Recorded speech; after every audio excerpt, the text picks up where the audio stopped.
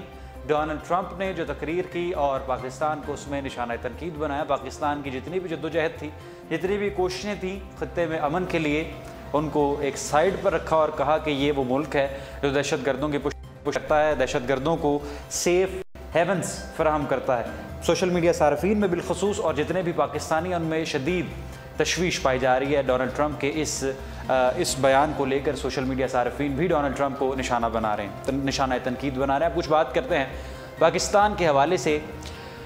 कुछ जो इसहाक डार की कंपनी आज जो रिकॉर्ड का सारा मामला चला है आपके सामने रखते हैं। और आज इस्लामाबाद में एक अफसोसनाक वाक़या पेश आया। इस्लामाबाद में एक कूड़े कचरे की जगह पर आग लगाई और आग फैलती जो शॉपिंग स्टॉल्स थे वहाँ तक पहुँच गई और तकरीबन 1000 शॉपिंग स्टॉल्स उनकी जद में आ गए। इस्लामाबाद के डिप्टी मेयर ने यह कहा है कि जिनके स्टॉल्स इस जद में आए हैं, आग की जद में आए, उनको ज़रूर कंपनसेट किया जाएगा एक दफ़ा पहले इलाके का सर्वे करके।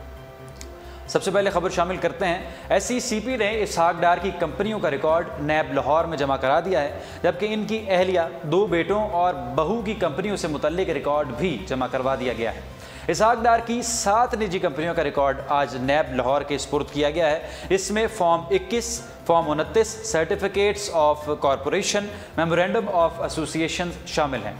Joint director SECP Ali Adnan ने कंबाइंड इन्वेस्टिगेशन टीम को रिकॉर्ड जमा करवा दिया है और CNG पाकिस्तान इंस्पेक्टर डिस्ट्रिक्ट ब्यूशन और हजवेरी होल्डिंग का रिकॉर्ड भी जमा करवा दिया गया है। और आज इस्लामाबाद में, जिस तरह से आपको मैं पहले बता रहा था, इस्लामाबाद के सेक्टर H9 के सस्ता बाज़ार में ये आग लगी। बाज़ार से कुछ ही फासले पर कूड़ा क्रिकेट था जिसको आग लगाई गई और आग वहाँ से फैल के इस्लामाबाद के H9 सस्ता बाज़ार तक पहुँच गई और उसमें 1000 के करीब स्टॉल्स उस आग की जद में आ गए। वहाँ पर कपड़े के स्टॉल्स भी थे, वहाँ पर ख़रीदो फ़रोख्त दूसरी रोज़मर्रा की अशिया के स्टॉल्स भी थे। वो उन सब स्टॉल्स को आग लग गई। अलबत्ता जानी नुकसान कोई नहीं हुआ।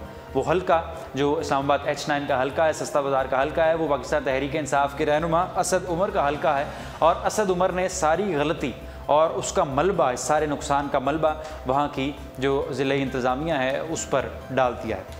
अब तक के लिए इतना ही। रखशान मीर को दीजिए उर्दू पॉइंट न्यूज़ रूम से इजाज़त। इंशाअल्लाह आपकी खिदमत में दोबारा हाजिर होंगे। अल्लाह हाफ़िज़।